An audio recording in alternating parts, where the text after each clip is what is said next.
Hello. Sorry I'm a little late. We're going to start the meeting of the Implementation Committee. I have a few housekeeping items to take care of. First, I got to remind everybody to speak into their mic, me especially. And when you, if you have any comments or questions, if you could come up to the table, to the microphone. We're going to allow the staff to complete each of their presentations first, and then we're going to go into questions. Let me see. There's a few members that will be late, and also we're going to be breaking for lunch about 11:30 to accommodate some meetings that have to occur. Let me see. We've received some positive feedback on our webcast. I think everyone's pretty much happy with it. We have not received that many emails yet. There was a couple emails after the last meeting regarding the minutes discussion and whether or not we should have minutes. I guess regarding that discussion, I think because of staff time, I just think we've lost the staff person that, not lost her, sorry, I didn't mean it that way. She has been promoted and gone to another portion of the office, and we have not had a replacement for her.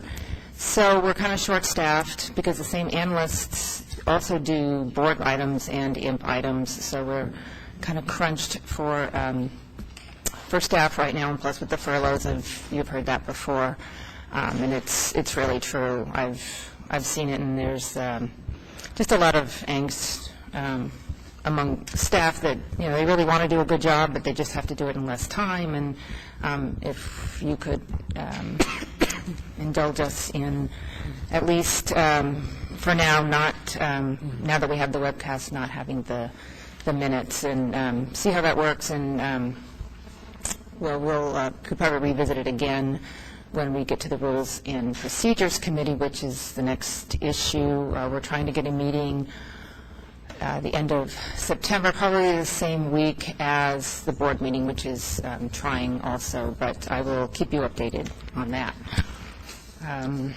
Let's see, you've received the pending items list. Unfortunately, we didn't have it posted, I don't think, until last night. So there's handouts at the door with the pending items list.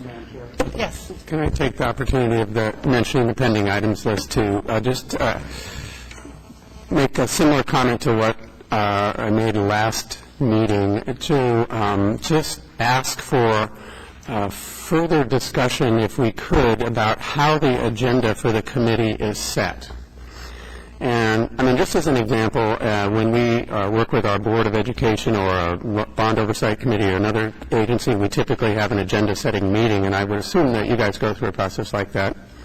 I don't know. I'm just asking for some transparency and for some ability for the members of the committee to have input regarding items that appear on our agenda, so that we can feel that we have a kind of a stake in, and that there's a process that we could follow, that we understand about how the agenda is set for the Implementation Committee. Because I think in the long term, it increases the sort of our understanding of our role and our commitment to making it work. And so I just would like to have a short discussion of that, if we could. Okay, would you like that discussion right now? Or, okay. I mean, just a brief discussion of how we could, the pending items list, for example, okay. Things like that. Okay, if I could, I just want to... Yeah, I didn't mean to derail you. No. When I heard pending items, I figured it was a good I'm to the bottom of my list. I just wanted to correct an omission that I mentioned about the emails, and there was a email received this week regarding one of the items, the CTE items, and I believe staff has received that email and will address it during their presentation, which will start in hopefully about, 10 minutes, 5 minutes?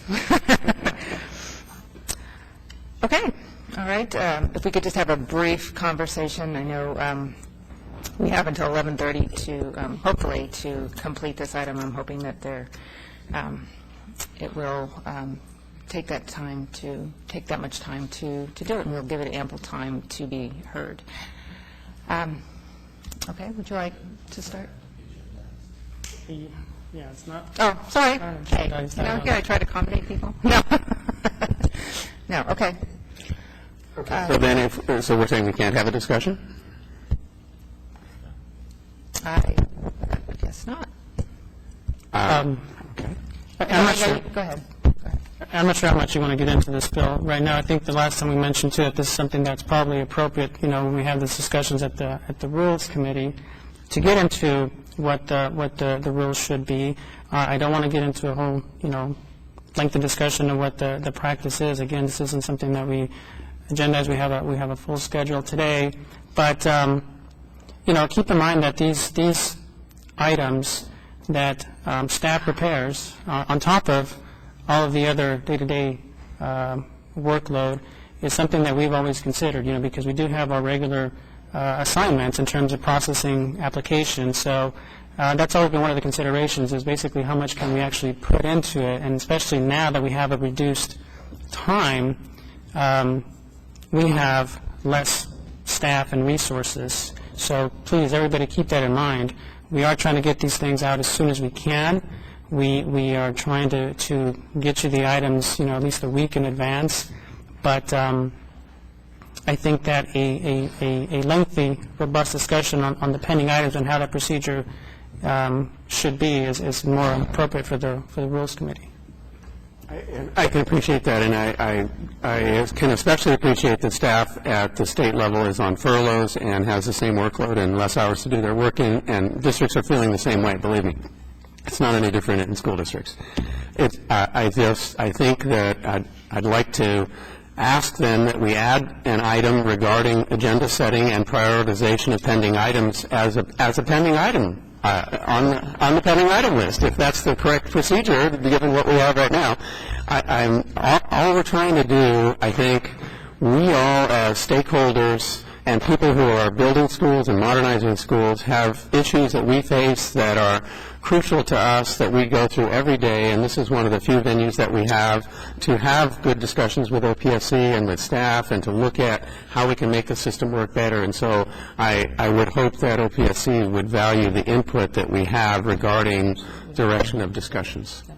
Also, Juan, could you, adding it to the item, when we discuss this, can you give some historical background on how the pending item list is developed? I mean, maybe I should know that, but I don't. So. No, it's part of the discussion that we think we'll have at the Rules Committee.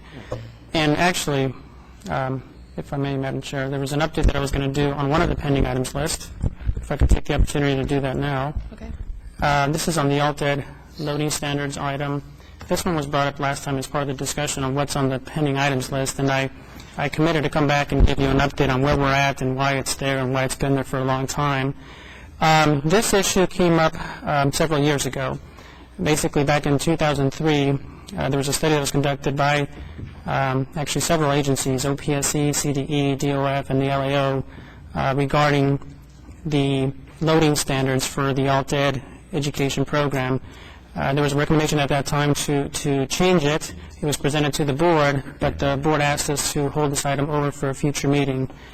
We did go back in March 2004 for other changes for the excessive cost hardship grant for the ALTED projects, but we didn't take anything in the loading standard. The board did ask us to go back and review the loading standard with the IMP committee.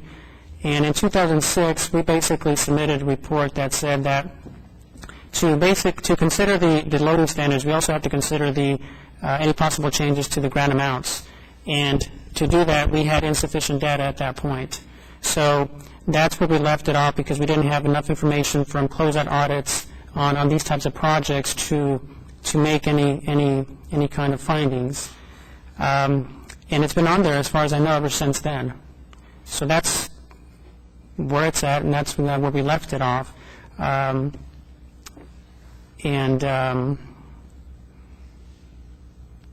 if there's any other questions, I think the idea was just to give an update on why it's been there for so long and where it's at, and we're going to have to take another look and dust out the old items and find out to see if we have any more information. But at this point, that's where it's at. So, any other questions from the members on that? Jeff Becker, Fresno County Office of Education, sitting in for the counties. I would just like to offer again the assistance of COEs in collecting that data, as Mamie mentioned at the last meeting. So if there's anything that we can do to help to move these items forward, please let us know. Okay. Any other comments, questions regarding that update? Okay. I think we'll proceed with the, I'd like, just for our webcast audience and for those in the audience who are unfamiliar with some of the members who represent the IMP committee, who represent various stakeholders in the school facility arena. So if we could start and just go around quickly and identify yourself and the agency that you're representing. Margie Brown, representing California Association of School Business Officials, CASBO. Jeff Becker, representing County Office of Education through CSESA. Mark DeMann, Los Angeles Unified. Dennis Dunstan, representing the Council of Educational Facility Planners International. Bill Savage from West Contra Costa Unified School District, representing the Coalition for Adequate School Housing. Juan Morales, representing the Office of Public School Construction. Susan Rombach, representing the State Allocation Board. Gary Gibbs, representing the California Building Industry Association. Cesar Diaz with the State Building and Construction Trades Council. Chris Ferguson, Finance. Debbie Pearson, Superintendent, Wheatland School District, representing Small School Districts Association. Richard Conrad, Division of the State Architect. All right, thank you very much. Without further ado, I'd like to turn it over to our staff to present the first item, which is Career Technical Education Facilities Program Improvements. Hello everyone, my name is Julius McIntyre. I'm with the Office of Public School Construction. I will be presenting 3 items from our handout here, and I'm going to jump right into it. In addition, I'd also like to introduce myself. I'm Tracy Sharp with the Office of Public School Construction, Supervisor for the Career Technical Education Facilities Program. I'm Nate Higgins of Office of Public School Construction as well.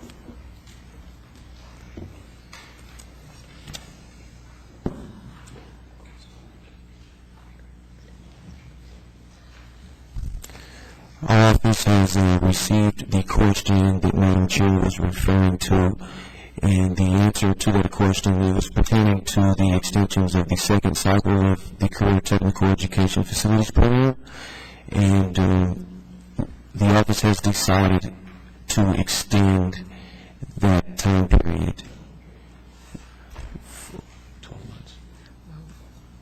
Okay, can you repeat the question that was asked, and then in the context of that question, just provide your answer so the audience can understand what the context of the question is, or the answer, rather. The question was, will the time period the districts receive to submit the applicable approvals of CDE and DSA will be extended? The answer to that question is yes. Our office will be sending out a mass mailing handout to all of the applicants, advising them that we will be accepting extensions for the second round of the Career Technical Facilities Program. And that was for the projects on the list of what they call the December 10th list? That's okay. Yes. All right, thank you. Thank you. Is there a Yes, is there a maximum length of time that you will accept requests for extensions? We'll be sending out a letter, I would expect, next week, and asking districts for a response. The regulations, the emergency regulations, allow up to 12 months of an extension. So what we did in cycle 1 we asked districts, how much time do you need? The maximum amount of time that districts are able to request is 12 months to the initial 12-month period. And we anticipate taking that to the October board because, as you know, the deadline is December 10th, which is one day away from the December board. Okay, thank you, Tracy. Okay, and I'd just like to remind members if we could allow the analyst to complete his presentation before we jump in with questions, and he's assured me he will go back and go over each one individually. Thank you. Go ahead. Thank you. The first item would be to increase the time period districts have to submit the applicable DSA and or CDE approvals from 12 to 15 minutes after the reservation of funds apportionment date. This revised timeline would apply to the third cycle and any subsequent application acceptance periods after the third cycle as well. The second issue is to establish a mechanism to adjust the CTE reservation of funds apportionment when and only when the verified project costs are less than the apportionment. The third item is to open a discussion about changing the expenditure reporting procedure to provide a mechanism to remit savings and interest earlier. The background of the first item is a CTE apportionment with a reservation of funds provides the applicant 12 months to obtain and submit the necessary DSA and CDE approvals to our office, the OPSC. The board may grant an extension of up to 12 months to this time period if the board finds that a fiscal emergency on part of the state exists. The background behind the second issue is the board grants full and final apportionments based on preliminary estimates for a CTE reservation of funds project. Within 12 months after apportionments are made, the district must submit the final DSA plans and specs, DSA plan approval letter, CDE plan approval letter, and final detailed cost estimate to our office. Staff reviews these documents to ensure the approved project scope is reflected in the plans and verifies that the final estimated project costs are within an acceptable range based on industry standards. This process includes submitting a funding application to our office, the OPSC. We will conduct a review. The board makes a portion of a reservation of funds. We're only addressing the reservation of funds projects here. After the apportionment is made, districts receive currently 12 months. We're attempting to change it to 15 months. They have 12 months currently to submit the applicable DSA and CDE approvals, plans and specifications, and final detailed cost estimate to our office.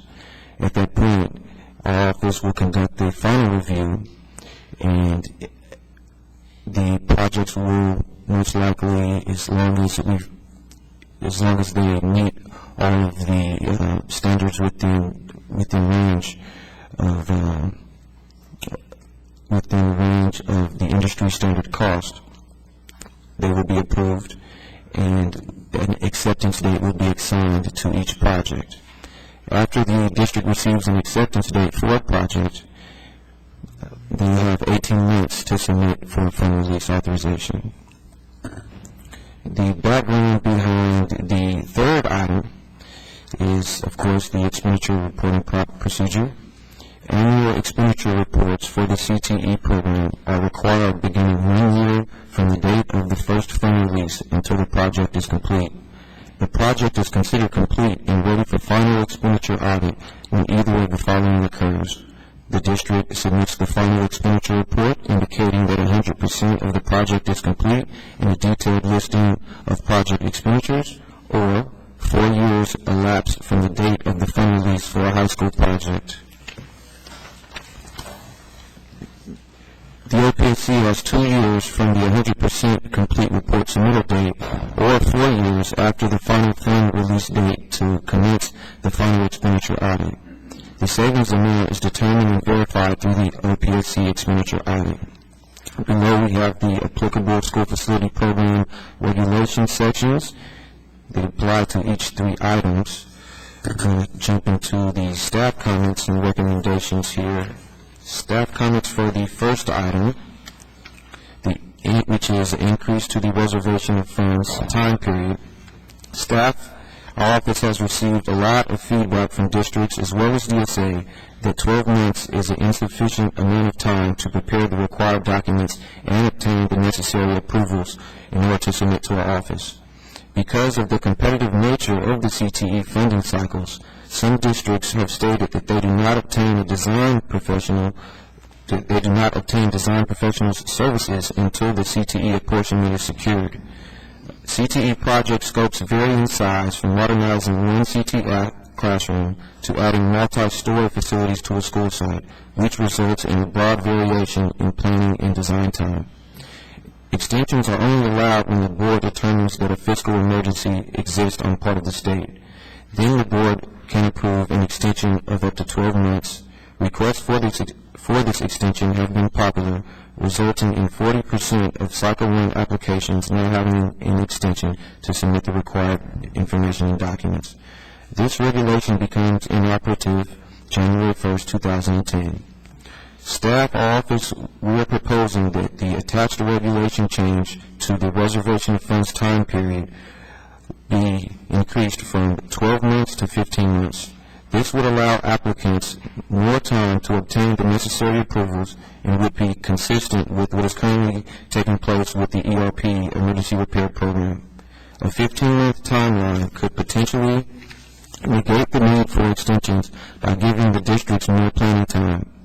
This revised timeline would apply to the third cycle, which for our office begins March of next year, and any subsequent application acceptance periods as well. Our staff comments and recommendations for the second item of discussion, which is the adjustment to a CTE apportionment. When a CTE reservation of funds apportionment exceeds the amount substantiated by the district's final detailed cost estimate, currently we have no regulatory authority in place to adjust the amount of funds to be released for the apportionment. This results in releasing funds in excess of the substantiated project cost. Staff has reviewed the final documents for more than 100 CTE projects, and as of July 30th, staff reviews of these projects have shown that 28% of those approved for fund release have verified cost significantly less than the apportionment. On average, projects were overestimated by approximately $556,000. The average difference is actually equal to 1/3 of the average apportionment. The total amount of excess funding is $5,290,053. Currently, this excess funding can only be captured at the time of audit. The school facility program regulations do not allow savings to be retained on a CTE project. Should this excess funding result in project savings, the state share of savings must be returned, which could be over 6 years after the fund release, because project-specific variations in timelines for commencing a final audit. In order to adjust the overestimated project amounts, our office proposes that all reservation of funds submittals include an updated application for career tech funding, which is formally referred to as our Form SAB 5010, along with the necessary CDE and DSA approvals, plans and specifications, and the final detailed cost estimate. The Form 5010, our application for career tech, would also serve as a project identifier. There have been a few occasions when the lack of project identification has delayed the processing of a CTE reservation of funds project. This is especially difficult when a plan set contains multiple SFP projects, which may or may not be identified in the other documents. The current funding order process established in regulation does not allow for increases to the grant amount for the reservation of funds projects that were underestimated. Therefore, increases to the career tech project apportionments are not included in this proposal today. The proposed changes to the XFP regulations are noted in the attachments. This authority would allow projects to be presented to the board for a reduction based on the verified project cost, which would result in the following benefits. Ensures timely processing of submitted reservation of funds projects, allow the maximum amount of funds to be available for future and subsequent CTE funding cycles, which could also result in more CTE projects being funded. On our handout here, we actually use the verbiage of eliminates, but we would like to correct that and replace that word with reduces after further considerations. We find that this proposal will reduce the need to track savings for 3 to 6 years until the final audit, and also would reduce the amount needed to track interest and savings. The staff comments and proposals for the third issue, which is remittance of savings, reads as follows. Currently, any savings associated with the Career Tech project is collected once a project closeout is finalized. This process could delay the collection of savings for over 2 years. This length of time increases the amount of interest earned by the district and due to the state. The OPSC proposes that the applicant return savings with their final expenditure report. The applicant would owe less interest to the state, and overall workload for the districts and the OPSC would be reduced. With the expeditious return of savings, the OPSC may fund more projects in a timely manner.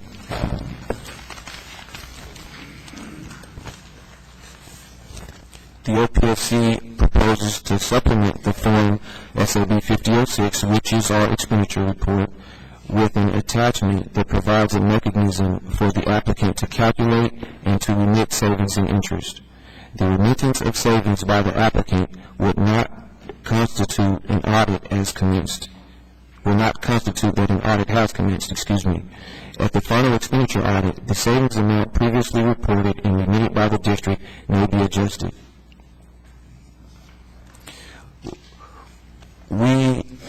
Our proposal for the supplement to the expenditure report is,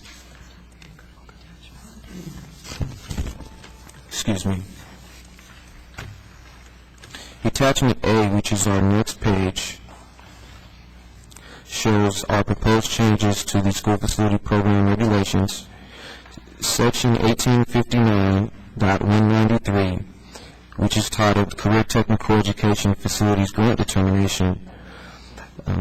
Part little d, the verbiage wouldn't really be changing much besides the fact that we were actually proposing 15 months instead of 12 months. And we would be moving 1859.193 to 1859.193.2, which would be titled Reservation of Funds Apportionment.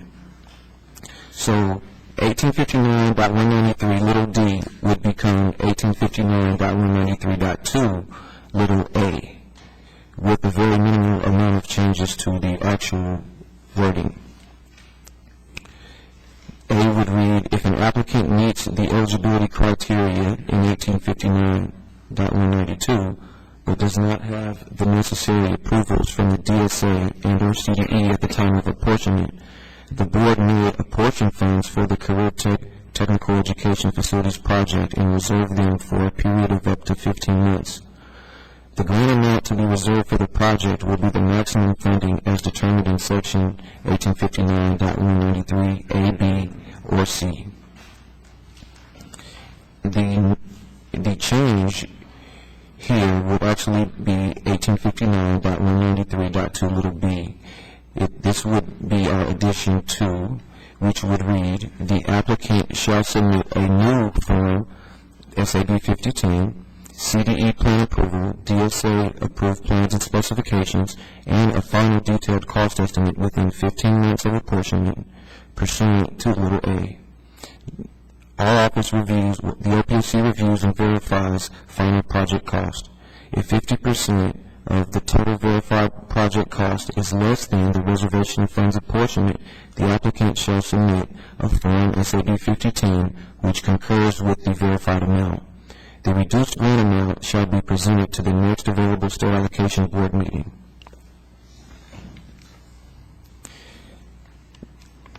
The fund release process, which is found in 1859.197, would have a very minimal amount of changes as well. The OPSC, it begins, the OPSC will release state funds that have been apportioned by the board and verified by the OPSC pursuant to sections 1859.195 and 1859.196 after the submittal by the applicant of the Form SAB 5005. Our next change is found in 1, which does currently read has 1 year. We would be replacing that with, of course, having 15 months from the date of apportionment to submit the CDE plan approval, DSA plans and specs to our office for the Career Technical Education Facilities Project. Otherwise, the apportionment shall be rescinded without further board action.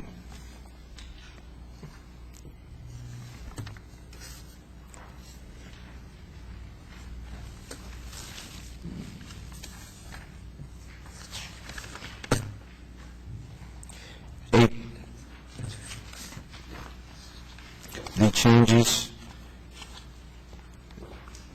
to 1859.197 2 would be a very minimal change as well, just replacing the 1 year with the 15 months as well.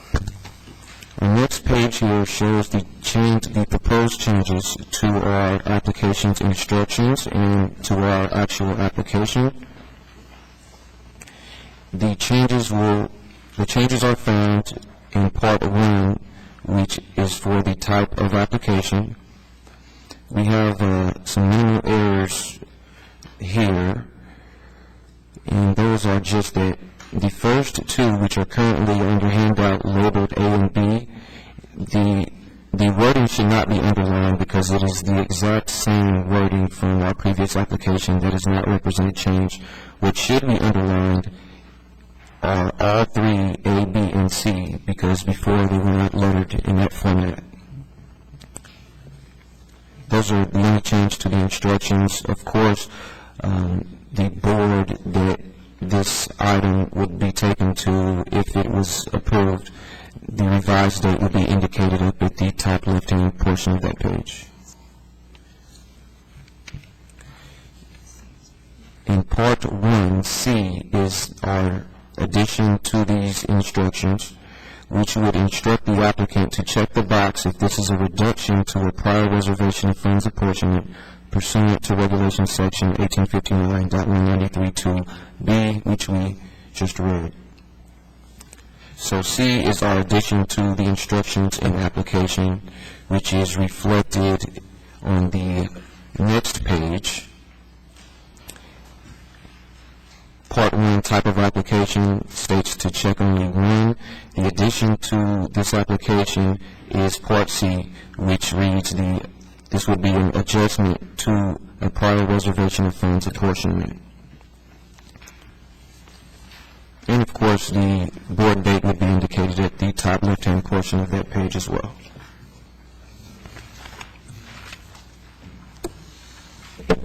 Just for clarification on the application, were you saying that under one type of application that A and B should not be underlined, or it should be underlined? They should not be underlined because they're not being changed at all. Okay, and C should be underlined. C should be underlined, yes, ma'am. Got it, thank you.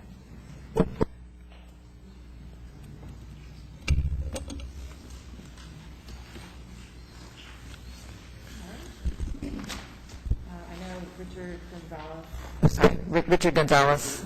I understand that. I'm just saying that I see his hand up, so after the board members have a change. Okay, and who, Dennis?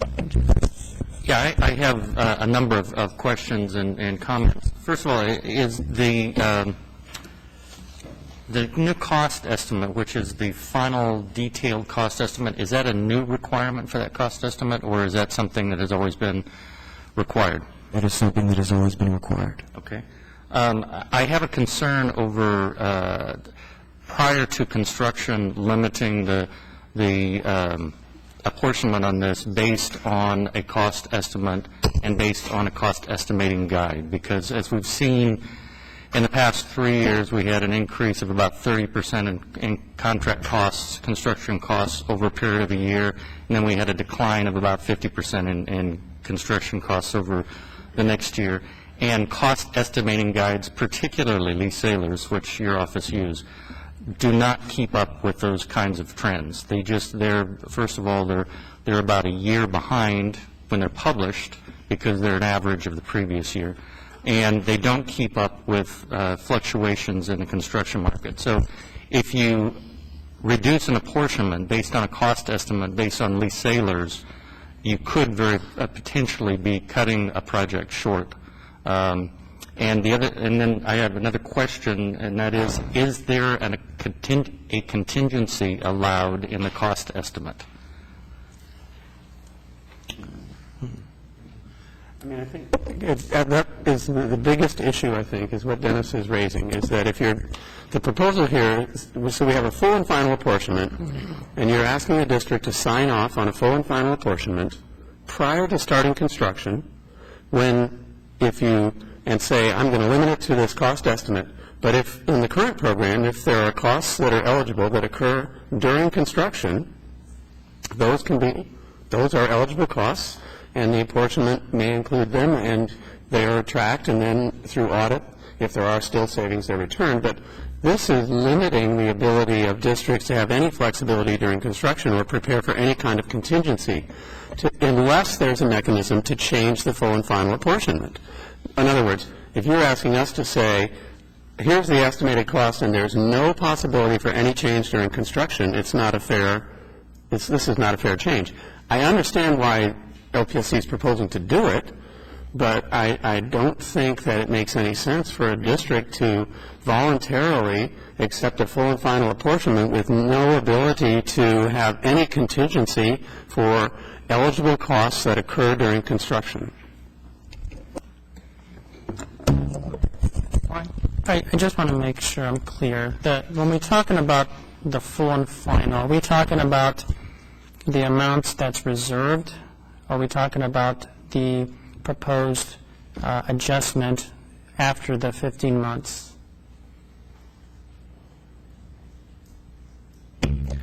It's my understanding that it's the amount that, well, if I understand the process correctly, you file an initial application with an estimate. A certain amount of money is set aside. You've got 15 months now, if this is passed, to get DSA approved plans. When you get DSA approved plans, then you submit another estimate and another application for apportionment.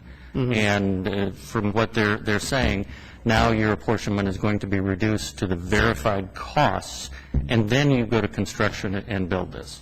And as Bill was saying, and as I was saying also, that if you're reduced to, in other programs, you have a grant amount that you can use up to a certain amount. In hardship programs, you have to give that back at the end of the project. That seems to make a lot more sense, and that's the way the program is working right now, as in a financial hardship, that what's left over at the end of the program you have to give back. But this doesn't allow you for any contingency during construction. If I recall correctly, a lot of these may be modernization projects in which you're going in, and we all know that modernization projects, once you start opening walls, there's things that happen. Contingencies you always need a large contingency for modernization projects.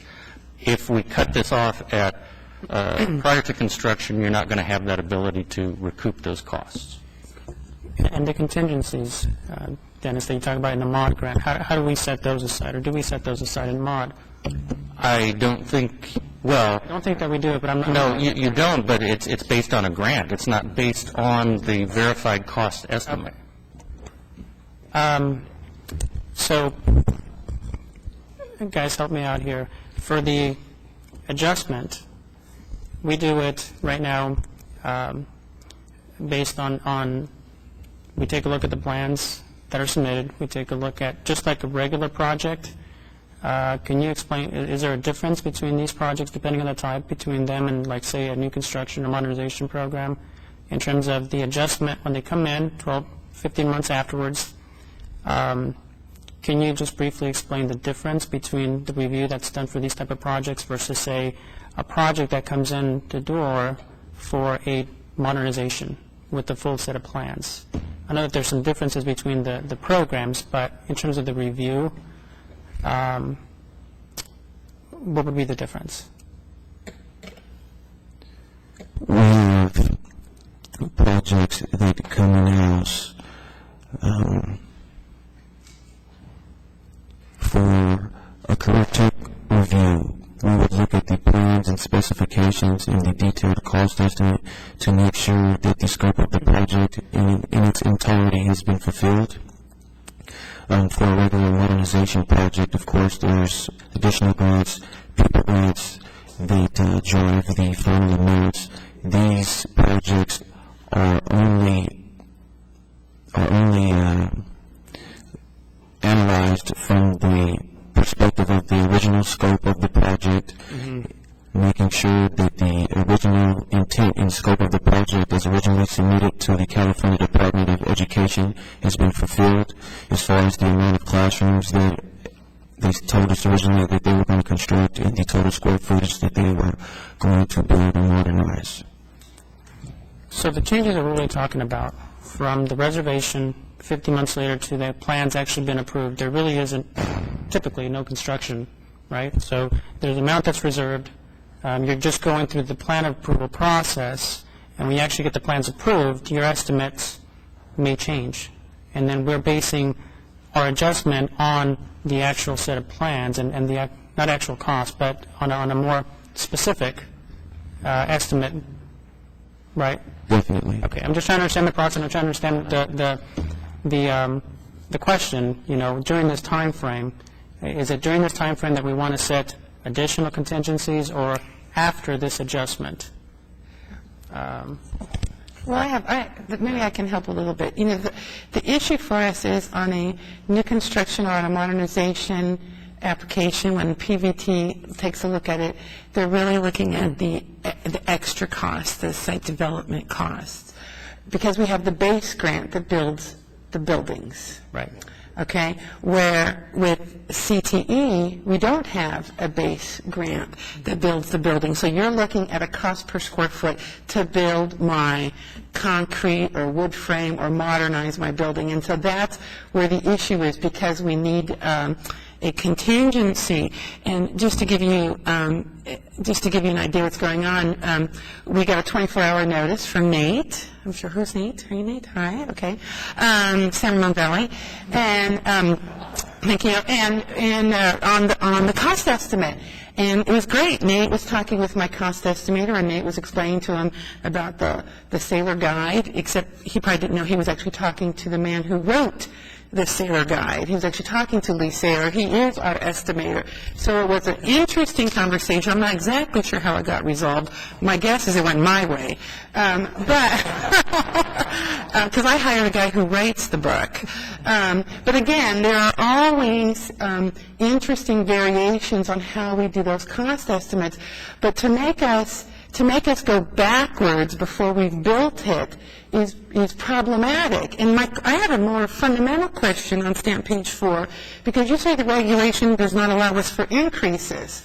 So does the law allow us to increase, but the regulation does not? Because my idea would be then to, if I do reduce my costs and I want to give the money back to the state sooner, I agree that I don't get to keep any extra money from my CTE grant. But if it costs more, can't I come back and get more? Because you don't say the law doesn't allow us to increase. You say the regulation. So all I want is my 50% share, not a dollar more. But don't hamstring us before we even bid that project based upon a cost estimate. And the issue is we don't have the grants to play with. We're basing it off of square footage and cost, and that's sort of my issue. Why didn't you look at doing an adjustment during the fund release after you actually have bids?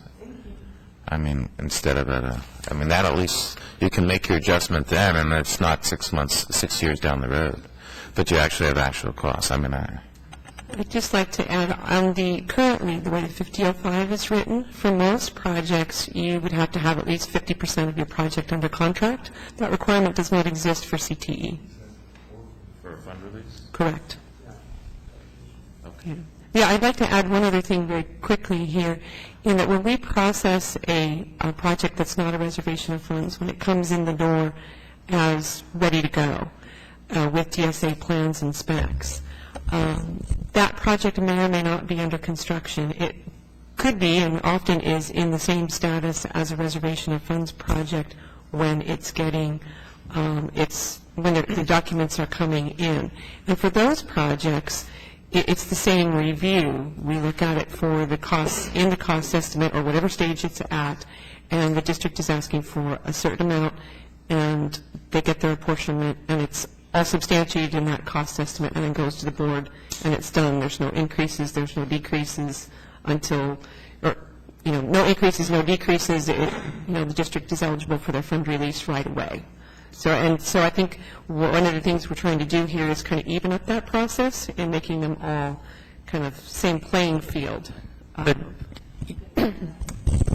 Just to follow up with the fund release, why don't you wait until you have the 50% contract in place before you release the funds?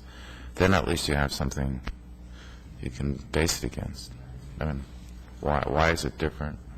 These projects include, per statute, an ability to just buy equipment. Or equipment is included, and equipment may or may not have a contract. It might have a purchase order, but it doesn't necessarily That's a verifiable number.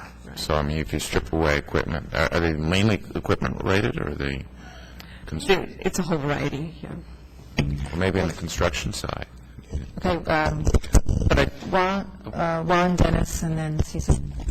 I thank you for clarifying that, Tracy. That's a very good point that I want to go back to what Tracy just made.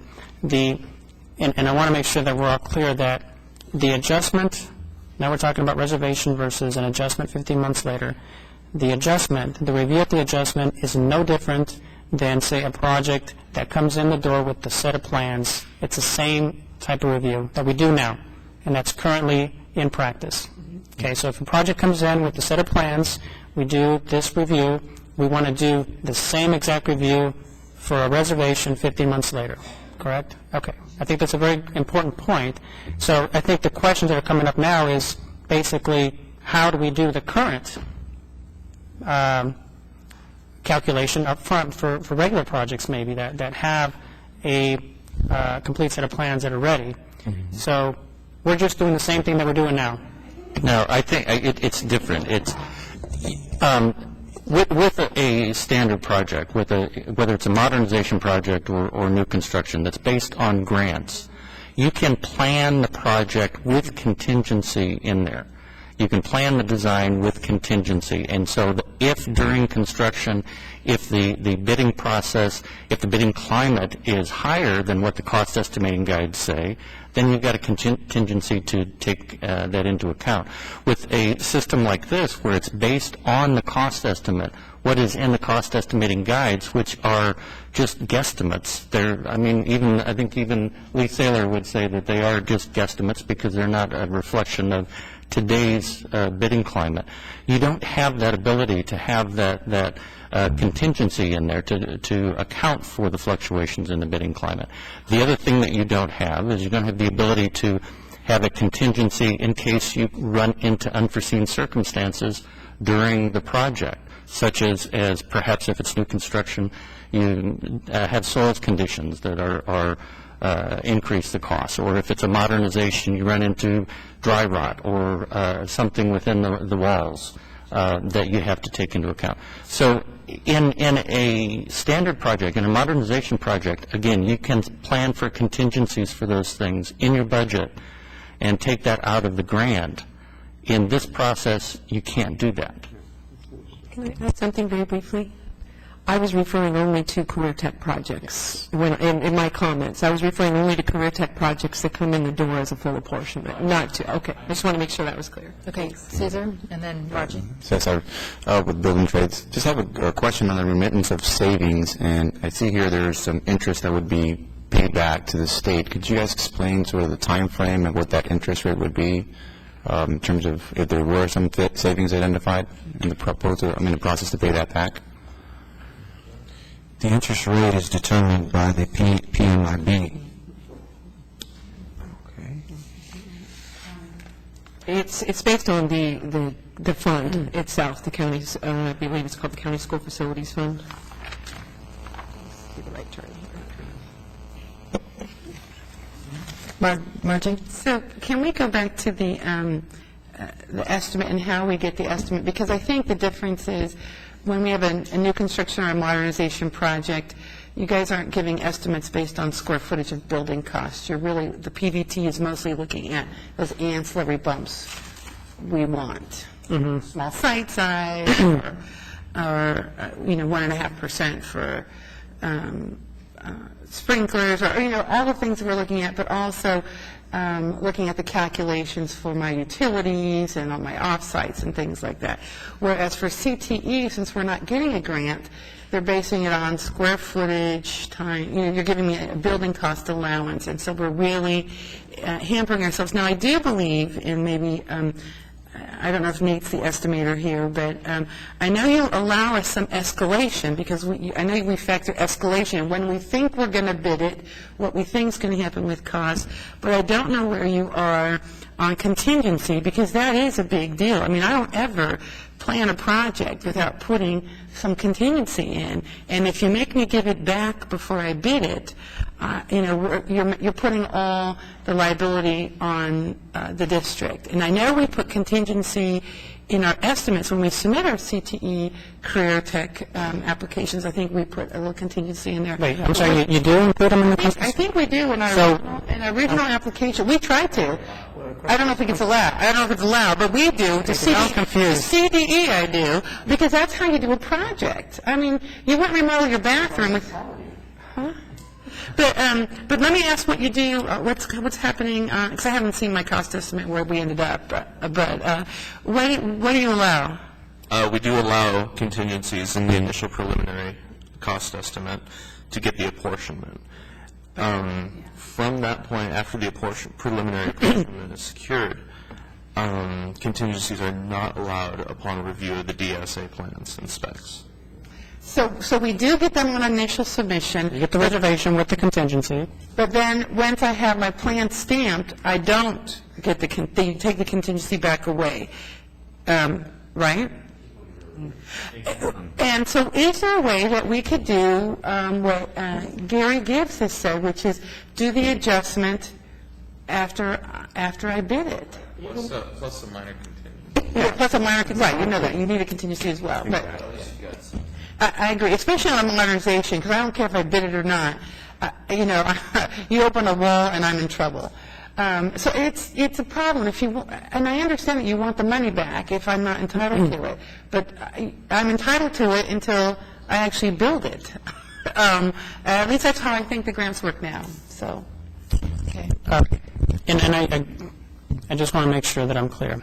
For a CTE project, if a project comes in and they do have their plans and specs, when they submit the application, those projects, do we know if they are allowed any sort of contingency, guys? At that point, they're not. Okay. Right. So, and I want to make sure that we understand that that's what we do right now for projects when they come in for plans. So I just want to make sure that I'm understanding that the question is not really with our proposal, it's what the current practice is on a CTE project that comes in the house with approved set of plans and specs, because we want to mirror what we currently do. So it's not, hey, you should do the adjustment differently. you should do the adjustment, or actually the review up front with the project that has approved set of plans differently, and then maybe have the same kind of review for an adjustment. But if that's not, I mean, if the current practice on that is not a good practice, we don't want to follow that poor practice. No, I just want to pinpoint I mean, the specific problem. I understand that, but most of these projects are very small projects. I mean, they're probably under 2,000 square feet, probably less than that. And unless they're attached to an SFP project, which I think is allowed, they're going to be a very short duration project in terms of construction. What's wrong with just having the cost savings returned with the final expenditure report at the end of construction? I mean, that is...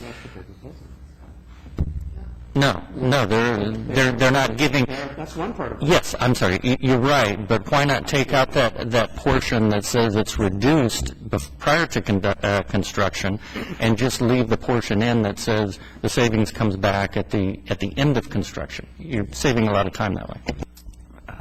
If I might weigh in slightly, what we're looking at in terms of finance, we're okay with the second and third proposals. The issue with doing this, making this adjustment, would be that it provides additional funds to put towards additional projects in the big picture. So by making the adjustment at the reservation, at the verified cost, it's for a specific set of projects. It won't apply to all, because some projects come in, as Juan stated, with their plans up front, receiving a portion, a reservation based on their verified costs, because they already have the plans in place, so it doesn't affect those projects in any way. Those projects would receive the same funds because they came in with their verified report, with their costs at that time. So if I might finish here. So what we're looking at here is a slight reduction, and technically it's based on the verified costs of the project, so that, and the contingency, as been stated, is already taken out at that time at the verified costs. So it's just a timing issue of when the apportioning ability for those funds would be given back to the state. Okay, I think we need to stop using the term verified cost, because it's a verified estimate. It's not a verified cost for the project, and there's a big difference in that. And basically what it says is that depending on the bid climate, people are not going to get what it actually costs to build these projects. And I don't think that's the intent of the program. Well, but wait, Chris, if I understand you, what you are saying is this proposal, or this change in regulation, is to allow more money to get out to other projects. Is that the reason? Sooner, yes. If that is the reason, then why don't you, instead of changing things up on the front, why don't you speed up the end time on when they have to return their money? Because if I'm reading your write-up, you're saying up to 6 years. I mean, why don't you if that's the problem, then address the problem, not the front end of it, and speed it up at the end. Deborah, that is one of the proposals that's listed here. The third proposal is to have the funds returned at the time of the final expenditure report. So that is one of the proposals here. But making the slight adjustment, as we've seen in the numbers provided by OPSC, roughly $500,000 is over-allocated in the reservation of funds. So that would be able to be allocated in the next round or subsequent rounds towards additional CTE projects. Okay, but I don't know what the date was on the projects that you surveyed. I think you said you looked at 100 to come up with that amount. You know, I think the bidding climate right now is very different than it was 5 years ago, and it's going to be very different in 3 years out. So I think you are making assumptions based on today's what's happening in our economy that may be way out of whack in a couple of years from now. Bill and Margie? So I think I don't disagree with finance that it's and with OPSC's intent, which is if we are over-apportioning and there's an opportunity to fund more projects in CTE, we want to do it. But we don't want to shoot ourselves in the foot and reduce our ability to complete projects and reduce our ability to capture our full allocation in so doing. So how could we come up with a process that would at least allow, for example, what if you set up something, you take your verified cost estimate, and then you said for a modernization project there would be a 10% applicable cost contingency in, what was that, release, as long as it was under your allocation, right? Nothing would ever go over your allocation. And set it up something so there's a way that districts have the ability to fund things, and then in the expenditure report, that would come back at your final report. And I think that part of the process, the return of funds as soon as possible, is consistent with what we've reviewed, for example, on ERP, right? It's very similar to that, returning the funds on your initial expenditure reports with interest, getting the money back in the system, getting more projects funded. I think we're all supportive of that. We just don't want to shoot our own, ruin our own projects by not having the access to the full allocation that we've received based on the project. Margie, and then Juan. So to piggyback on Bill's comment, the best time to do that would be at bid. When we get our bids, we ask for a fund release, or we still have to do that same thing, and that would be the time to take the adjustment, but give us our 10% contingency. And as long as we don't go over, reduce it. To go back to the FCB at that time and reduce it at bid plus a contingency. I don't have a problem with that. There are, and I do agree with OPC, that projects have been over apportioned. We have a sports medicine facility that we thought we were going to build new. We got our CTE grant apportioned or allocated or set aside for us. We found out we couldn't build it new. We decided that we were going to modernize a portion of our main gym, and so that reduced it by about $300,000 or $400,000. And that's fine, and that money should go back into the pot. But what we're concerned about is a project that's new construction. We know we need to build it. We haven't bid it. We haven't even put a shovel in the ground, and you're asking me to get rid of contingency and give the money back. And that's just freaking us all out. I just want to let you know. Yeah, I'm sorry, Juan, and then Gary. I want to go back to the point of the district receiving their full allocation that Bill just mentioned, and trying to identify what that full allocation is. And right now, for CTE, and maybe you can walk us through this, Tracy, the type of grants, not grants, but square footages for a project. What are they? I mean, are they just like our replacement cost that we use for, say, facility hardships? Are these different cost per square feet that we use? I'm trying to get an idea of what we, for any project that comes in the door for CT that has a full set of plans, what kind of grants do they receive? We're relying on the district to supply those amounts. Okay. At the outset of the program, the way the statute reads, it says it shall be allocated based on a per square foot basis. Through the development of this program early on in 2006, it was determined that having an exact square footage, depending on your industry sector or type of facility, would be basically all over the map. You would find such a variety in costs that a bottom or a specific square footage amount, like say they do in joint use for the type of facility, wouldn't work for this program. So we have accepted what districts have submitted as, here's the cost of my facility, whether this is a new auto shop, whether this is 5 new classrooms, whether this is a kitchen.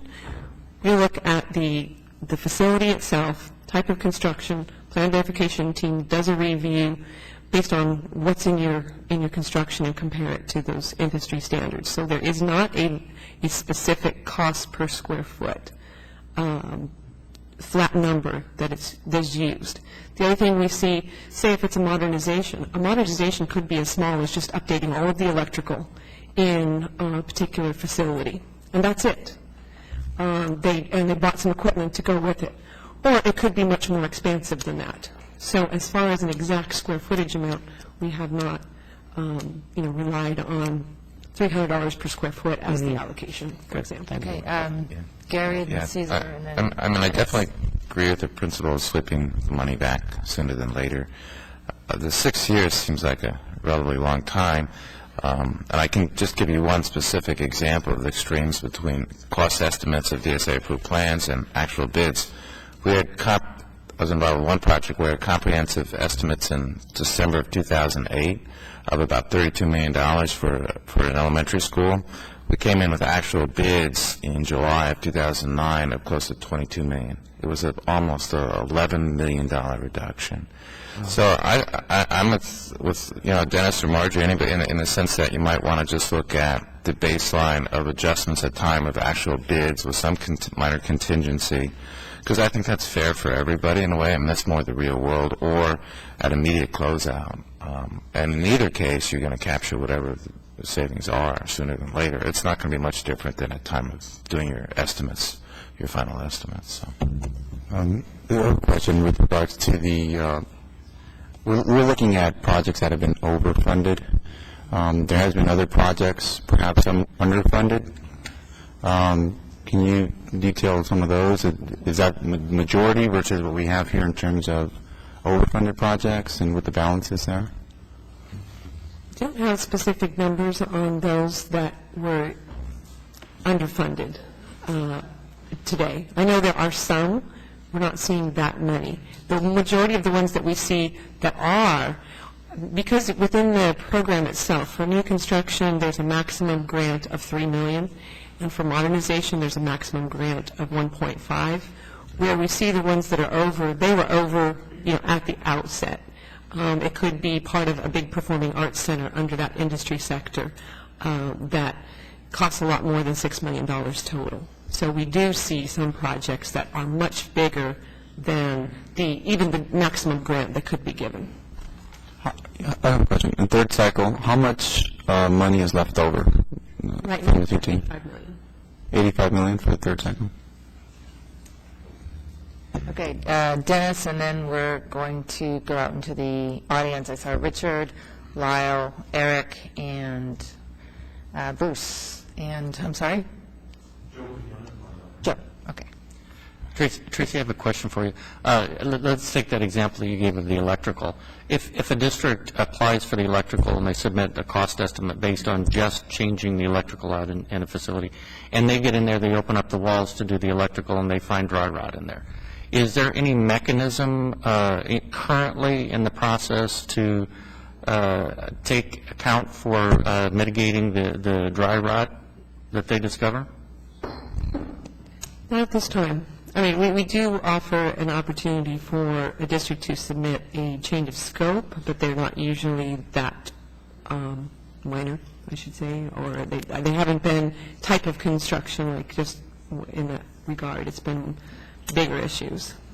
My concern is that a district may get into a project and they may have some of these unforeseen circumstances, and like I say, they're very common in modernization projects, and just they won't have the resources to continue the project. And then what happens, you've got an application that is not finished, but they have the money, and it puts the district and the state both in a very difficult situation.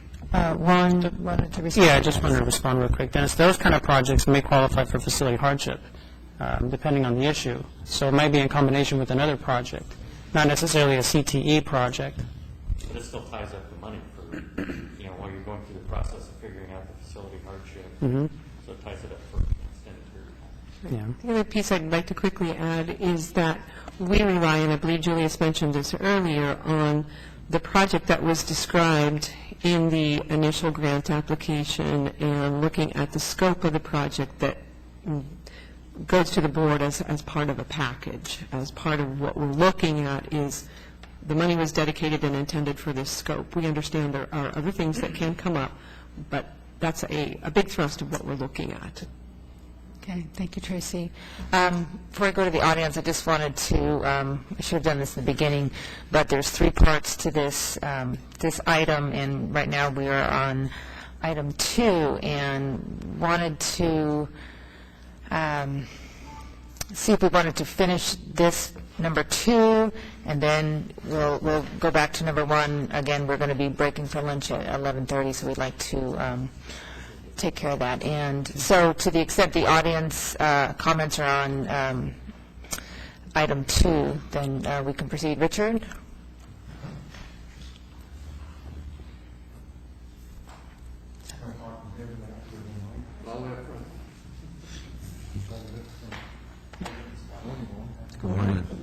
to see all of you. Good to see you, too. I'm limiting myself to just the conversation that we're having here because I have a lot of items that I'd like to comment about. I'd like to reflect back on Could you identify yourself for the... what Margie said.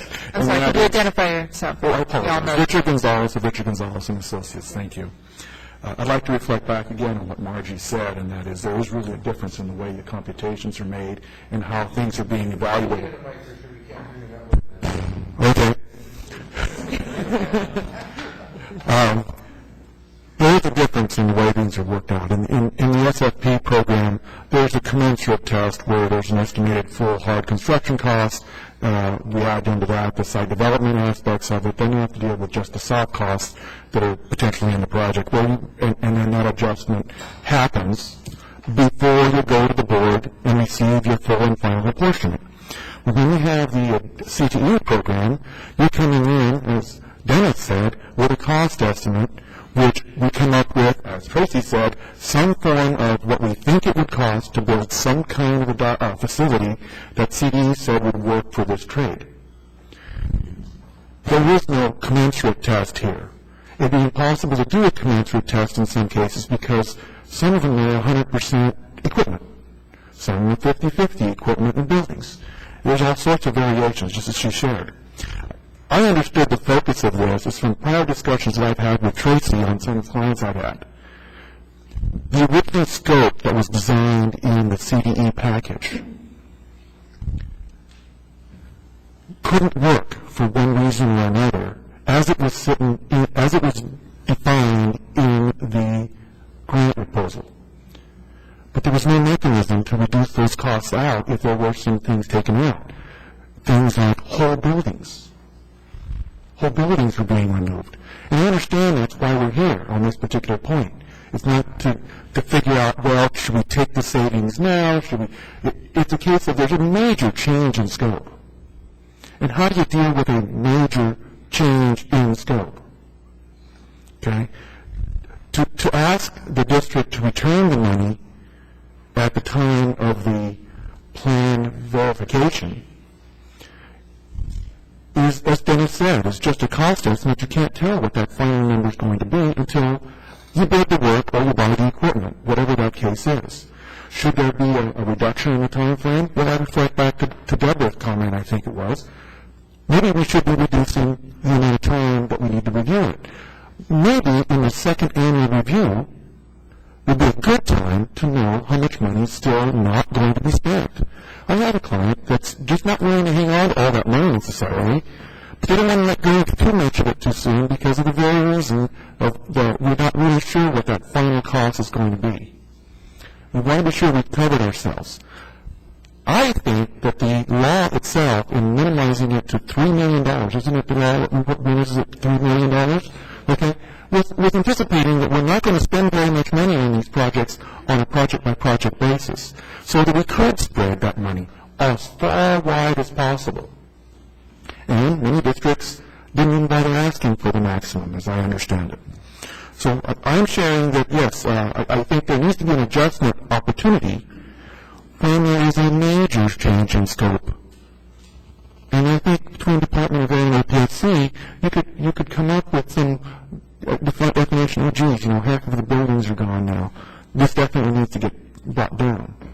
But if you're talking about, we think the estimate is $1 million, and we received a $1.2 million portion for getting the matches and all that, I don't see us making an adjustment for $200,000. I don't see a need for it.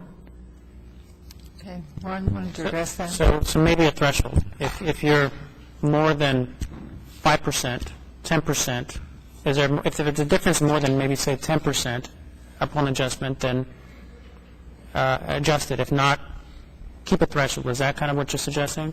I am suggesting percentage values, but no, I do know that my conversations with Tracy on some of our projects are, okay, this doesn't look exactly like we started out with. It is still serving the needs, because Department of Ed said yes, this is still serving exactly what the plan intended, but we did have clearly some downscoping, if you will. And there is a place where you need to make a decision with fiduciary responsibility to say, hey, You cut it down far enough, and we've got to have a way to get that money back now, as opposed to later. Richard, don't you have a final scope when you go out to bid? Or are you saying you will change scopes substantially after that? Or in your experience, is it generally, when you go to bid, you have a relative... We have the scope, I would say it as from what I've seen from the plans that I've looked at and discussed with my clients, so that the scope is already being defined when we deliver that set of plans to OPSC to review. We have a basic knowledge of how much we've changed it. But when you go to bid, then you have final scope. We have that already, because in all those cases, we have to have DSA and CDE approvals for those particular projects. Are you finding any substantial changes after you go to bid? I have not talked to my clients about post-bid changes. I'm just seeing here major changes from the original proposal in the grant versus what they now have put on the DSA-approved plans for Tracy and her staff to look at. I said, wait a minute. Originally it was twice as big with maybe twice as many classrooms. Now it's only half as big, but you're still serving the entire program. Thank you, Richard. Lyle?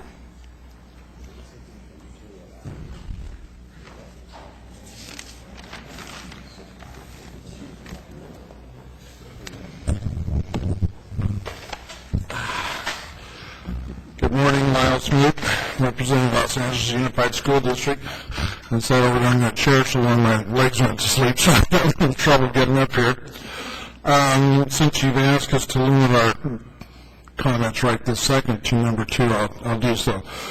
I'm going to start out by saying it appears to me that we're taking a program that works fairly well and trying to adjust it in the name of getting money back into savings and approving more projects. We're going to make an adjustment that everybody here is telling you isn't going to work.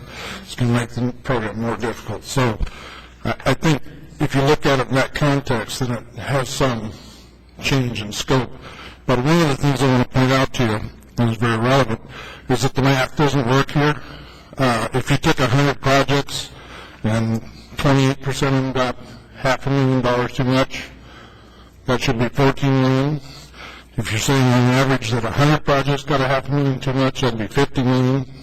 So turn it around and say there's 100 projects that generated $5 million in savings, that's only $50,000 per project. So I don't know what the math is here. Also, if 28 projects got too much, 72 projects didn't get enough. So you see what I'm saying? The program is already sort of not working the way it would be anticipated. But assuming that somehow this math works out, and I don't know how it would, but assuming that it did, if what you're doing is trying to get that money back, then you've got a problem with full and final. Because if you've done a full and final apportionment, I don't know where the authority comes from to come in before audit and say, I want the money back. Okay, so I think you have a problem there. And the whole issue could be resolved if that's what you want to do, is change this program, is make the full and final much later. Okay, so that projects that got too much can give it back.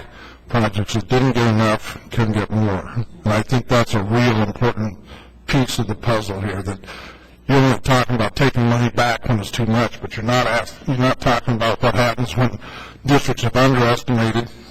Now, personally, I think Margie's example was an interesting example, but it's not really a relevant example because, in effect, that project changed scope. If she'd have gone forward with the original project, if she'd been able to do that, she'd probably be telling you now she didn't have enough money. So I think if you're going to make this change, you're going to make a fair change, and that's what I think you need to look at. I can't help myself. 28% too much, 72% not enough. How about the number of ones that had just right? What about, come on, Lyle. 72% not enough. There's somewhere in there where people... Well, see, since the maximums 1.5 and 3, you don't know what the not enough represented. I mean, if you got $3 million and you didn't get enough, too bad. No matter how you do it.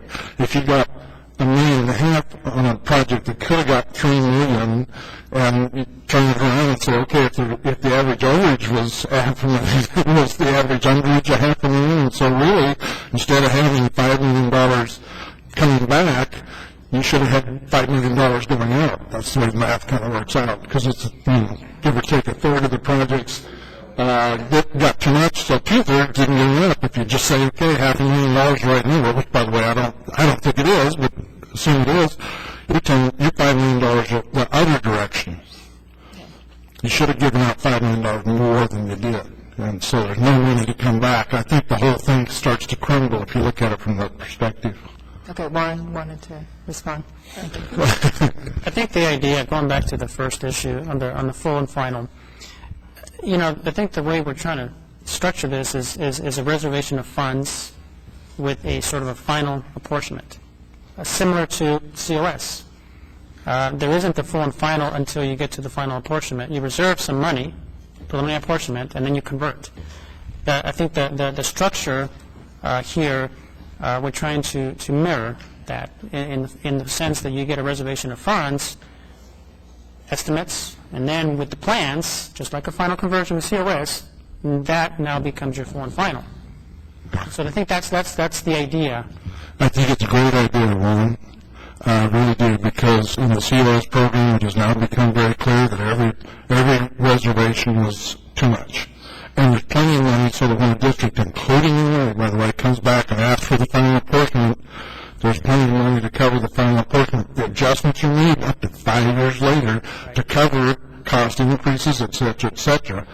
And plus the fact that in that program you have 5 years to figure out what your number should be, which could include, by the way, a bid project in the contract, so you know exactly what you're doing. One of the problems with this program is 12 or 15 months, either one. If you've got a preliminary reservation, whatever you want to call it, 12 months or 15 months is really not going to allow you to go through the process of designing the project, getting through all the other things, and bidding the project, so that you could come in with a request for whatever you want to call this thing now, a revised final apportionment based on real numbers. Now, in this economy, like Gary said, bids are coming in very good, so probably in this economy, you're going to get closer, okay? You're going to miss sometimes up, down, and the other ways, and that's fine as long as you're going both ways, up and down, But when this economy turns around, someday it will. Hopefully I'm still alive by then. The situation is reversed. When you have an economy where the bids come in consistently higher than you anticipate, then your estimator can come close to them. During a period of, 4 or 5 years, our best estimator, and I think we had some pretty darn good estimators, couldn't come within 20%, on the average. So you're talking about a program that might work. I want to really emphasize it might work right now. As soon as the economy turns around, it won't. And you're going to create problems here that make a program that does work fairly well unworkable. And I really firmly believe that.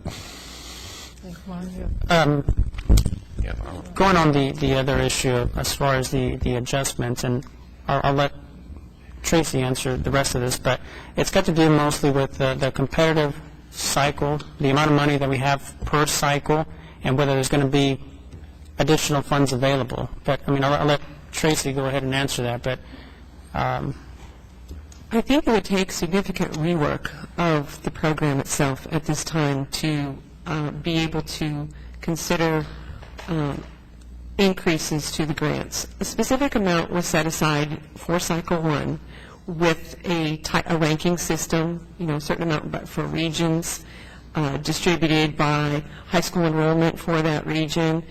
There was an additional component of the score given to the grant application or achieved through the review by CDE. And then a third component that was the locale, urban, suburban, rural. So when we dedicated that money, it was, upfront based on all these factors. And then we went to Cycle 2, and Cycle 2 started and were apportioned before the first round projects were due that were reservation of funds. So now, additional money has gone out for Cycle 2, and their deadline is this December. Well, now we have a third cycle coming in March. With increase and the way the regulations currently read, the way the program is set up, anything left over from the first moves to the second. Anything left over from the second moves to the third. And so if we're going back and increasing projects at some unknown point in time, it could be any time in that 12 months. Now we're proposing 15, and we also know that a number of projects have gotten an extension based on the regulations that were recently approved. The amount of money available in that third cycle, or whichever one is next, could be pulled from at any given time, and you would never know. At what point in time do you know you have this amount of money left for the next cycle? The way the program's currently set up. And that's why we looked at it and said this would be very difficult to make for increases, because you'd be pulling from the next cycle. And the way the program is set up, it's cycle driven, as far as that. So what we looked at when we saw that, we said, okay, we don't really want to pull from the next group of districts opportunity. Could we look at it in the next version of this program? And I think it would be best served to look at in a future program. And based on the timing of how things are happening right now, as some of you have mentioned, it is a climate where the reductions currently work, or could work. In the future, if there is no need for, or the climate says no, there are no reductions, basically estimates come in on a project and they are not less than, we don't do anything. It's silent then. There's no change. Well, I understand those issues, but at the same time, if there's $5 million available from some number of projects that have already been bid that isn't anticipated for the next cycle, that money could certainly be available for overages, without an enormous change to the program. If that's your goal, I think you need to look at making the program work better for districts rather than just figuring out a way to get money back faster that really isn't available anyway. Well, I was just giving that example to show the difference between what could happen between the estimate and the actual construction costs. Whether it goes up or down wasn't the point there. But if at the time of bid you had actual bid, reasonable, you knew what the bid was, you knew what the scope was, and there was substantial savings, and you adjusted for some kind of contingency, wouldn't that be a good, measurement of pulling back some more savings? I wholeheartedly agree with you, Gary. Okay. You're not going to get to the bid within 12 to 15 months, so you got to do something with that timeline. But I wholeheartedly agree that if you wait until the project's bid and allow a reasonable contingency for those projects that need it, I think that's a great idea, and that would be a good time to make the real full and final. I think that would be work. Yeah. Yeah, I think I really would like to agree with Gary, which is historic. That's excellent. And I think that as a kind of consensus position in terms of a way to get to what staff wants to do, which at OPSC wants to do, which is to try and more accurately hone in on costs and get any kind of savings that there might be back in as fast as possible if we had the recommendation for this change to the actual time of bid and an allowable cost contingency as long as that was still below the original allocation, so there wouldn't be any change in the allocation, then there could be adjustments made at that time which would reflect the interest in getting money put back in the program and funding more projects, but would also protect school districts and continue to create an opportunity to have successful projects. These are very politically important projects for everyone in the state of California. These are crucial projects and it's a very popular program with our political leaders. And so I don't think we want to be engaged in an effort here that undermines successful projects. And so I just hope we could come up with a real common sense way to do it, but that still meets, I'm really sympathetic to the interest in getting more projects funded and getting money back if there is in fact too much money allocated.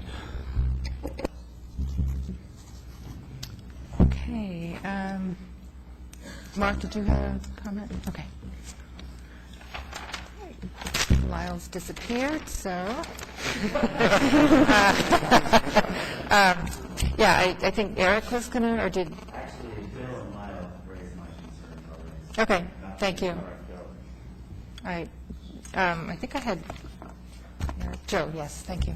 And then Bruce? Good morning, thank you. Joe Quinones, Montebello Unified, and I don't want to be too redundant, but I just want to say that I think that if you base the verified cost on a bid or a contract, then that probably does solve the issue for districts who would be reluctant at best to agree to an adjustment based on an estimate. So I just wanted to offer that from a district's point of view. And we're right in the middle of the process with OPSC right now. Thank you. Okay, thank you. Bruce?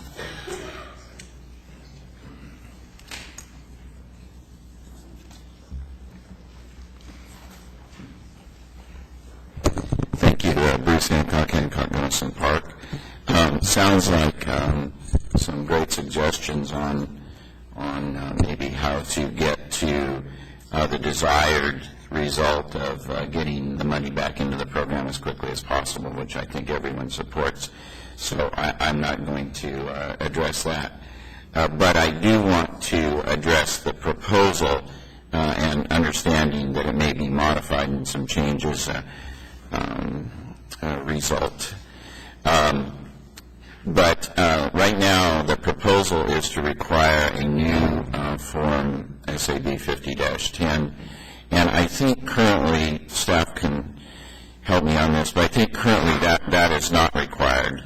Is that right? You just submit the plan specs, the cost estimate. That's correct. As long as there's initial 50-10, yes. Right, yeah, there's already a 50-10. I would find it really problematic to request a second 50-10. In effect, you would be putting the district through the application process a second time. There's a possible nonsensical outcome to that, and that is that if for some reason the 50-10, the second one, was rejected, the district would find itself being turned down in a program that had already been accepted in.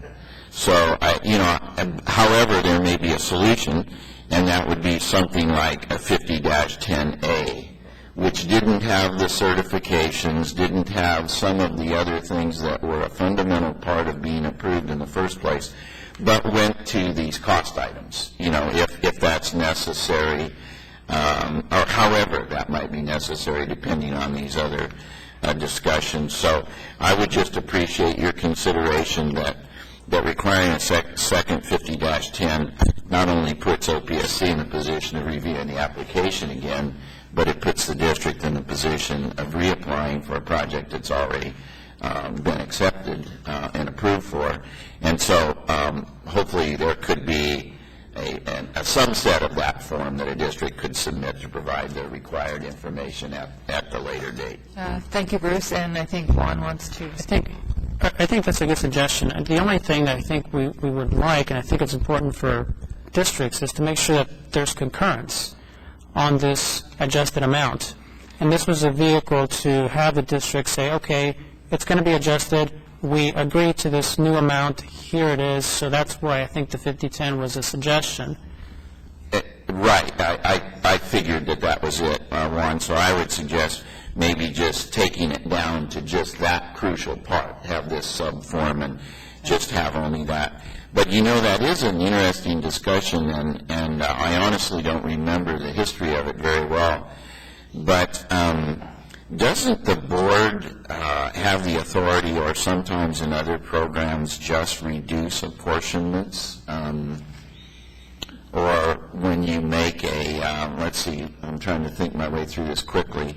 When a board, when there's a, let's say, the expenditure report is done on a financial hardship project, and then so there's a reduction in the apportionment.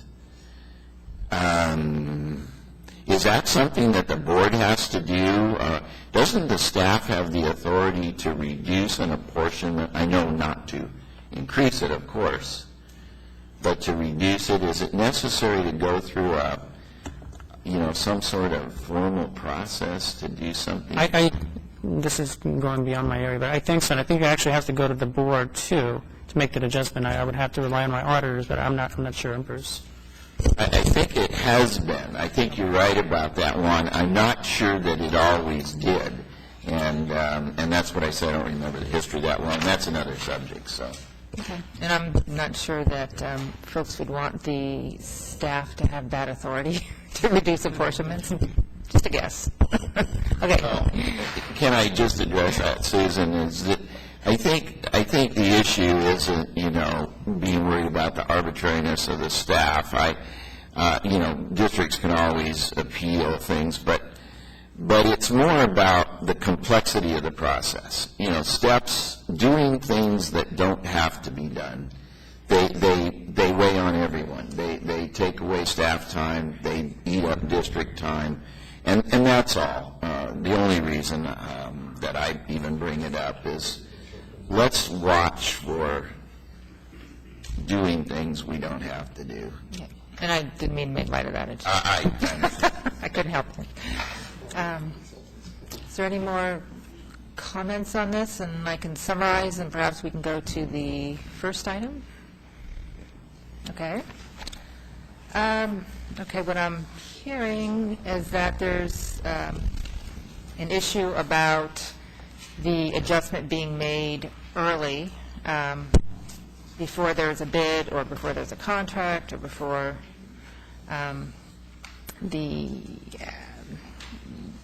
there's no contingency allowed in this program per se, as it might have been in the mod project. So what I was hearing agreement on is that there should be allowable cost contingency below the reserved apportionment. Is that correct? And then in that way we still meet the goal of getting money back to the program as soon as possible, and everyone agrees on that. Is that something that we would want to work on? The adjustment would be made at the time of bid if we could structure that so we had more certainty regarding the actual cost of the project. And there's probably some timing issues there. But. Okay, but the first part, meaning the allowable cost contingency below the apportionment, somehow incorporate that into, is that correct? People would agree on that? Would be a contingency above and beyond the cost. Above the bid, but below have to be below the allocation. Below the allocation. Okay, so you're saying above, because I was thinking we were talking about the reservation of funds, the contingency, and, okay. Can I, I'm sorry, Margie. I just wanted to bring up the issue of people who are just buying equipment and might not actually be doing any modernization. A purchase order is a contract for the district, and you could actually use a purchase order as well. We would want a contingency on those as well.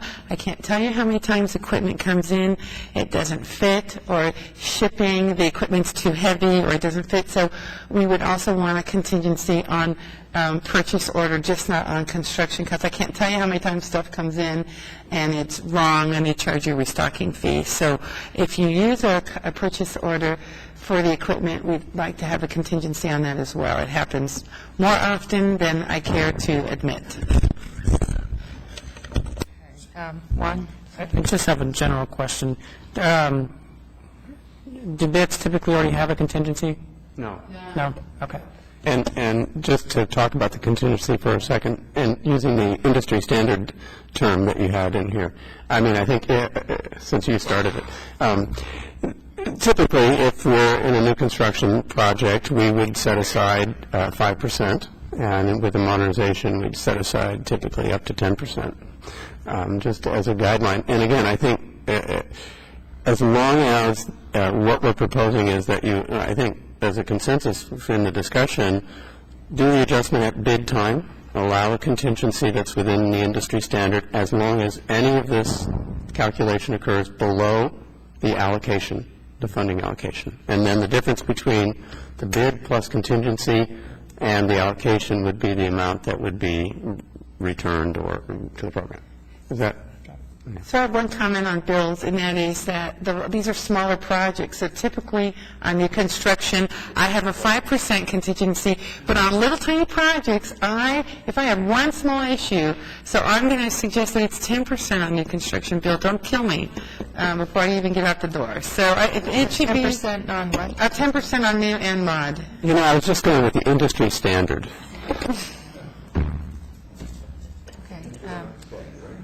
Right, would staff want to comment on No, I those think- suggestions? Or? I think they're good suggestions, something we'll definitely have to take back and take a closer look. I have a question of timing between the final cost estimates and the DSA plans to bidding these projects. What is Well, it depends. Sometimes my project, one of my CTs, it was actually under construction. So we didn't have an issue with the cost estimate because we could just give you the bid and the cost estimate to back it up. But on a number of these, on our sports medicine, that's a modernization, we're not going to go out to bid until spring. Okay, until March, and so you give me some escalation, but so I won't go out to bid till spring, and that's of course if my other project finishes on time. So I won't know what the prices are going to be, which is a concern in changing the numbers early. So 6 months to a year? I think you have to do it within 18 months, isn't that the requirement? Yeah. So you have to do it within 18 months, but most people would rather. Right now, most people would rather bid and build their project because the economy is good for us. If we can get it out, we're going to build it now. So this proposal gives you a maximum of 18 months differential between what you're looking to get received and the proposal. Is it 18 months for the final lease? Does it have to be under contract? What's the... 18 months. 18 months from the time the project is deemed complete. An acceptance letter is issued. 18 months from that acceptance date to request a final lease. 12 to 15 months is issue one for the timeline after apportionment to submit the approvals and the applicable cost estimate as well. And can I add now we would add to that the extensions that were recently approved and that we're going to move forward with also. So time allowances are getting broader. Doesn't mean every district is going to take that full amount of time, but it's possible that they can. Okay. Yes, you took the words right out of my mouth. 5 years. All right. Thank you very much. I'm sorry. Lyle? Yeah, I think I can talk about it most of you can hear. It's a simple issue. The 2010 expiration, I think that was put in the regulation at a point in time. We thought that the problems with our economy would be done by then, and pretty clearly it isn't. And I think it would be good to take that expiration date out, or so that the board would have the authority to continue the extension period. All right. Thank you. And now we go to item 1, which was the time extension. I don't know if you wanted to re-summarize the issue for those who might not have been here. I'm actually good just to comment on it. The Department of Finance is opposed to shifting this from 12 months to 15 months. We prefer it to stay at 12 months. It's our understanding that part of the issue is the bin time at the Division of the State Architect for review of the projects. We would be open to working with the DSA to look at that process to see what can be done to process these applications. Okay, would you like to kind of re-summarize number 1 just briefly, please? Staff, I'm sorry. The number 1 proposal is to increase the time period districts have to submit the applicable DSA and/or CDE approvals from 12 to 15 months after the reservation of funds apportionment date. This revised timeline would apply to the third cycle and any subsequent application acceptance periods thereafter.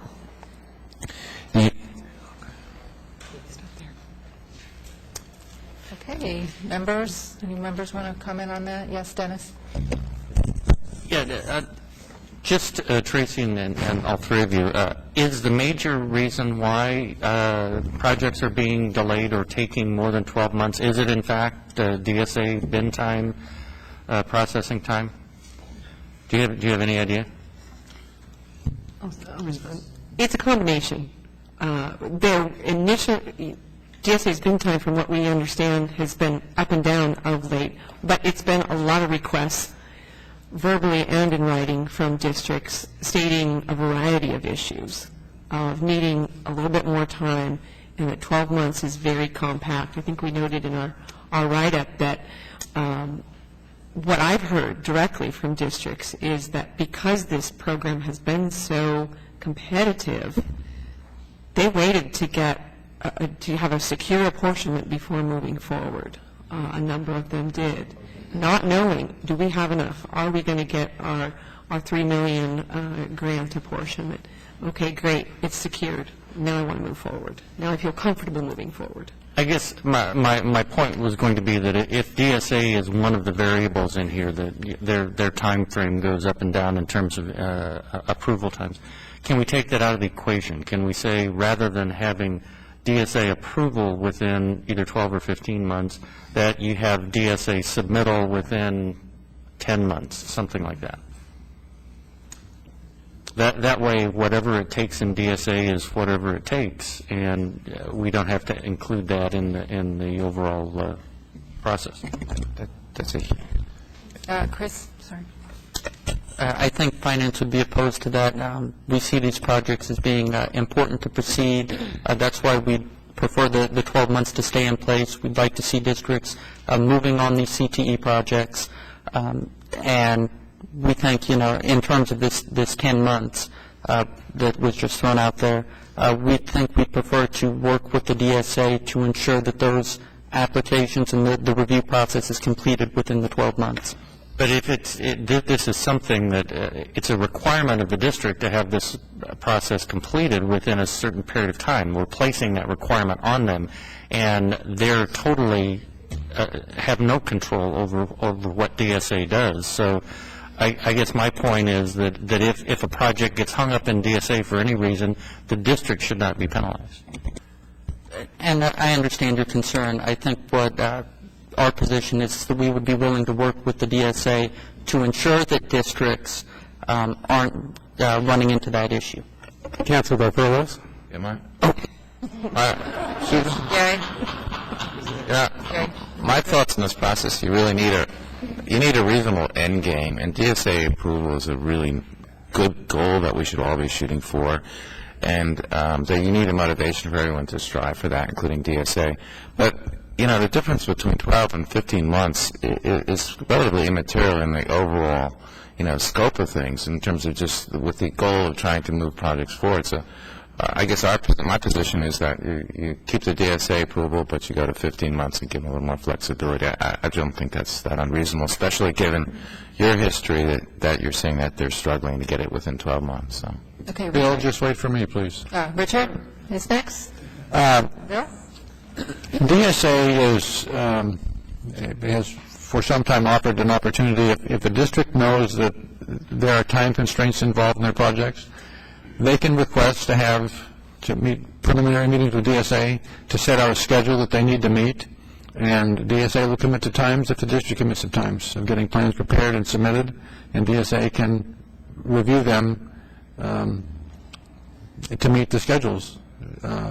We've broadcast that to some degree, probably not to 1,100 school districts uniformly, but that is a common process we have. So if a district has a project that in a 12-month period, I think the DSA can satisfy, meeting that schedule if we knew about it in advance. Mr. Thorman commits to doing that, and I know we've done it before, so it's an available opportunity for school districts. I have a simple maxim as far as time is concerned, and that is more is better. So I think obviously we'd be supportive of an extension of the time frame from 12 to 15 months. But I have a couple of questions.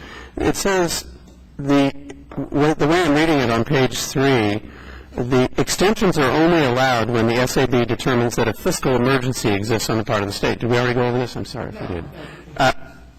And so that's the case now, correct? Were there so there were no extensions possible until there's a fiscal emergency declared? That's correct. Okay. And so, I mean, the other way to handle it would be to allow extensions based upon cases or, districts coming up. So you're saying here you've had 40% of the, 40% of the applications have now applied for extensions? For the cycle 2, or cycle 1. For the cycle 1, 40% of the applicants have requested extensions. And it says that this regulation becomes inoperative in January 1st, and are you proposing to extend that? Yes, that was, begin the discussion by answering the question that we received. I'm sorry. We are providing the extensions for the second cycle. Thank you. Okay, and so I think going back to Richard's comment and some of the comments about DSA approval, I think that the time frame for DSA approval is probably going to be highly dependent upon the type of project and if your CTE piece is embedded in a larger project, if it's a new building, if it's a piece of equipment. I mean, I think it's going to vary all over the map. But, and probably the time frames are going to vary widely in terms of what the approval is based on the projects. But in general, I would be supportive of, and I know districts would like to be able to have a little more time, and it seems consistent with what your internal documentation is, showing, which is that districts need more time. So would certainly be supportive of more time in this case. Thank you. I'm sorry, Mark, and then... I would agree with 15 months is better. Remember, you're starting from a preliminary apportionment where you have no design, you don't have an architect. This has been based on a program developed by the educational folks, not the facilities people necessarily. So there's a transition there. No, they're not the same thing. So there's a transition there from that educational program to the nuts and bolts. So I applaud the staff's recommendation for an extension. Okay, gentleman in the first row, and then Richard, and then we have to break for lunch. I'm sorry. Okay, real quick, Ron Kerman, WLC Architects. With all due respect to finance, the bulk of this program has to do with programming. The architect usually comes on board a little bit later. So the problem with DSA is we get to DSA later because of the program. No district brings on an architect and pays him for a project that's not going to come to fruition. So all the programming time backs up our DSA time, which puts DSA into a bind. And although they're willing to do this, and most of these projects that I'm involved in, the $3 million is just breaking ground. And if you look at some of the projects and the extent that they're involved, these are big projects. We've got some 2 performing arts centers that are up around 10 and 12 million, of which only 3 million is coming from the state. So these are sometimes significant projects. The 15 months is absolutely essential. Thank you. Okay, Richard?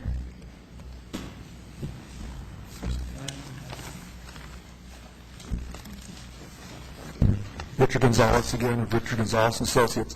What I wanted to address is the 15 months. I think right now that the emergency repair program has in fact expanded or asked to have it expanded to the 18-month window to a year and a half. For very much the reasons we talked about, is that expenditures going through the DSA and things. I believe that's what it is. I can defer to Masha, who runs that particular program. I like 15 months, but I think, I know of architects that are having a very difficult time meeting that because of exactly what was just said, that they're not brought in until they know they have an approval. They've got to get geared up, they've got to design it, they've got to go through DSA.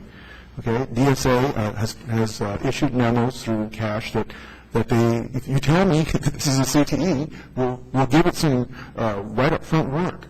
But it takes time to get through it. And I'm having, a lot of my architects are telling me, I'm going to have a difficult time meeting the December 10th deadline. Granted, I hear it's going to be extended, but the December 10th deadline is a one-year window. Okay, thank you, Richard. Okay, and hopefully wrapping up this item, and you can tell me if I'm wrong. It's I hear laughter. general consensus, except perhaps for Department of Finance and the DSA. General agreement is that the 15 months is better. You approve or agree with the 15 months to 15 months extension.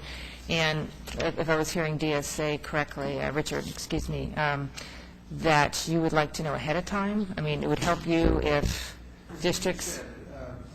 For the CTE project, if the district comes, or whoever comes and asks DSA for assistance in expediting this, we can come up with a plan. They commit to giving us something. Thank you. The district commits to giving DSA something at a certain time. DSA says, we'll get your review done at a certain time to meet the schedule. That's something we do routinely. Well, routinely. The opportunity exists for anybody should they choose to utilize that. I mean, we encourage to work sooner than later with us to get things done. But Okay, yeah, especially with at CD. what point would this, when they first start the project, what? Well, when they know the scope, so that we can determine what needs to be done, if it's going to be heavily accessed, fire and life safety, or not just structural, or whatever. So we know the resources that would need to be allocated for the review and can plan that out. And then the district says, okay, we'll commit to having our plans completed by such a date. We'll say we'll have them reviewed by such and such a date and get the stamp out and try to work within the timeframes that are required. Okay. Yeah. All right. Thank you very much. We will come back at, 12:40, and hopefully we can finish up the third item, and then we'll go into the last item, which is the facility hardship checklist. Thank you. Thanks.